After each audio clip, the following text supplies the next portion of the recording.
So we are live? We are live. Great. So today we're going to talk about getting in depth into several topics. And I did not pick this title just because of the manual brought set behind me. So what we're going to talk about today is a continuation of the prior video about living in a world of illusion. So consider that most of how we look at reality or the physical universe is like from the aspects of an outdated model which came from the times of the steam engine or even before that. So let me go back to uh, where we're going to talk where this is coming from. So if you ask like a modern kind of person about how the art or creativity, they would not put it up into as much of it's just not considered to be something a noble, something that is considered like a safe pursuit, right? It's always considered to be like, oh, this guy is going off kilter here, this guy is doing something like super risky. So this is like a very common way to look into these kind of careers, especially entrepreneurship, right? Like most of the things in the self-help section of being an entrepreneur, they usually talk about how you can be a brave person, or how, hey, you want to be an entrepreneur, how about you have a spine, to mean like to have a backbone, to like take to make sense of the world. I'm sorry if like the background is a little bit distracting because I'm seeing myself here. And I think this was a bad idea to put this as the background. So you let me know how this goes in the comments below, huh? Like my condolences to anybody who have been taking like whoever is tripping right now because of this. So what we're going to talk about today is like how Rene Descartes, right? Like, yeah, we're gonna start with him. He was the one who came up with the new kind of looking into the world. Like he's the guy who came up with the thought experiment of a brain in a vat, which is basically like, what if you cannot trust your senses, that all the senses that you're getting in your life or in your reality is like given by an external agent, and like the fact that you are sitting in this in a chair or you're standing in the fort, it's just sensations given to you by an external agent, like almost as if you take your brain out, put it in a vat, and some mad scientist is like making you think that you are in a different world. So this thought experiment was expanded further into a very interesting way, like a hedonistic machine, where we'll talk about that later.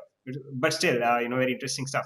So this it was Rene Descartes who made that distinction between the spirit of the human spirit or the spiritual being and the materialistic world. So that's where we have, like in science, that you like questions of the spirit cannot be answered by science, because Descartes was actually paid. It's I saw this in an interview by another philosopher that apparently there's some evidence to show that Descartes was paid by the church to say that, so that all the scientific advancements which were coming during the Enlightenment era of the 15th, 16th, and the 17th century does not affect the Catholic Church. Therefore, as we keep going further, right, there are these Newton. He spent most of his time on calculus and gravity, but the rest of the time he was spending it on alchemy, like esoteric, almost occult sciences. And uh, like Newton, like really did believe that all these gravitational like equations that he was coming up with, they were like directly associated, because with God. The God was the one who was making sure all of these all his equations of gravity and all, like there was the sun, sun being in the one place, and it letting the keeping earth in its gravitational orbit.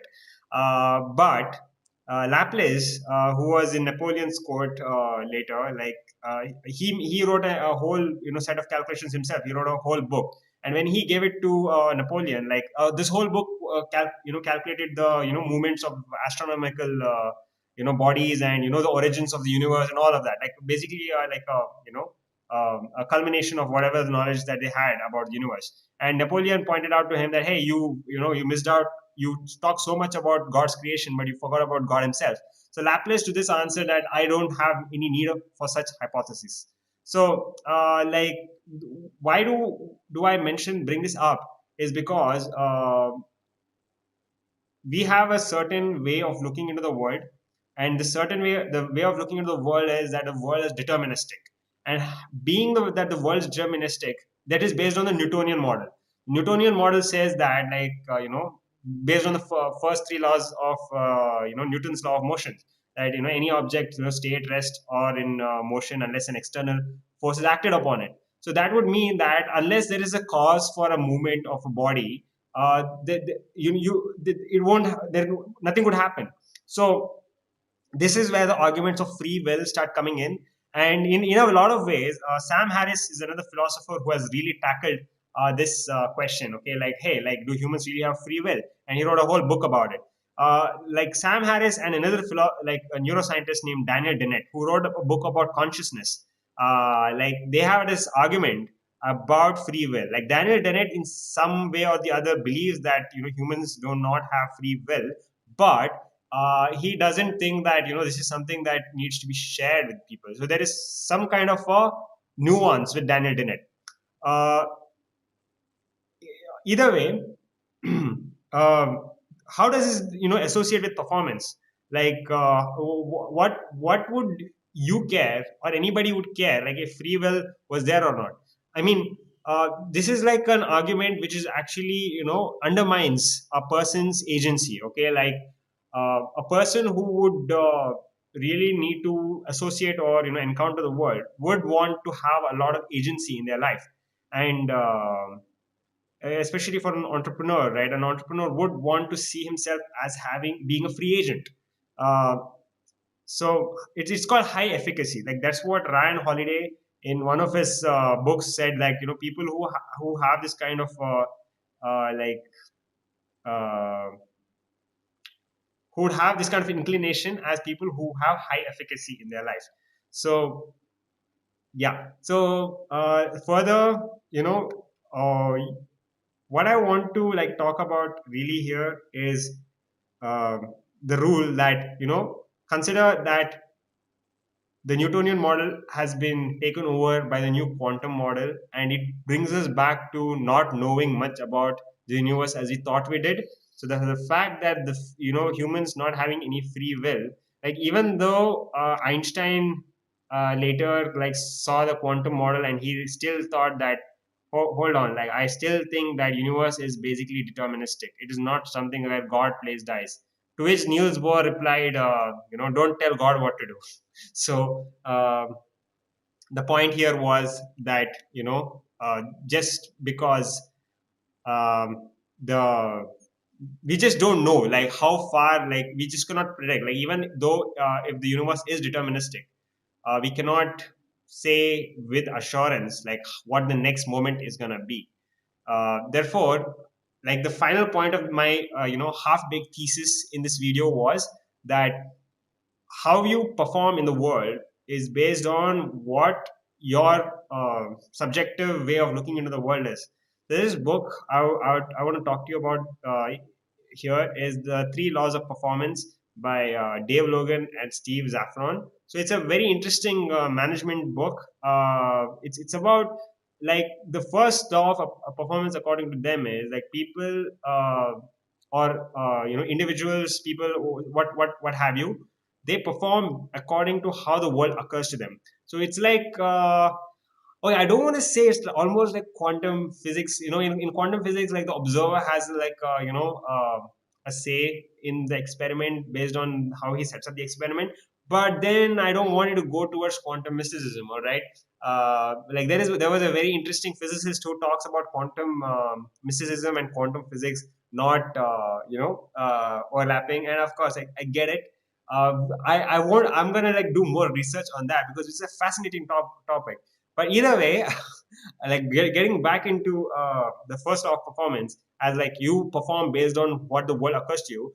Like, I want to ask you this question: like, uh, what is that work or task or project that you're doing, and it occurs to you as like, it seems like to you as if somebody is like making you do it, almost like a burden. But what of another project that you're taking on, and you're doing it out of like out of for a different reason. So in this book called Drive by Daniel H. Pink, right, he talks about how employees or people or whatever individuals, right, like what is like the how are they motivated to complete things. So there is something called intrinsic motivation and extrinsic motivation. Extrinsic motivation is that you have an outward external force, such as incentives or like carrot and stick, right? Incentives and disincentives or whatever. Like you get the picture. The negative incentives, like to make you like walk towards the intended path. So this was like the industrial revolution, steam era kind of management theory. But the new kind of management theory is like it focuses on three aspects. You have autonomy, mastery, and what is the other one? Relatedness. Yeah, purpose. Autonomy, mastery, and purpose. So these three things are something like the context that you create. So when you have autonomy, you are a person who's control in his life. You are the free agent. Like there is no other external forces that are acting upon you.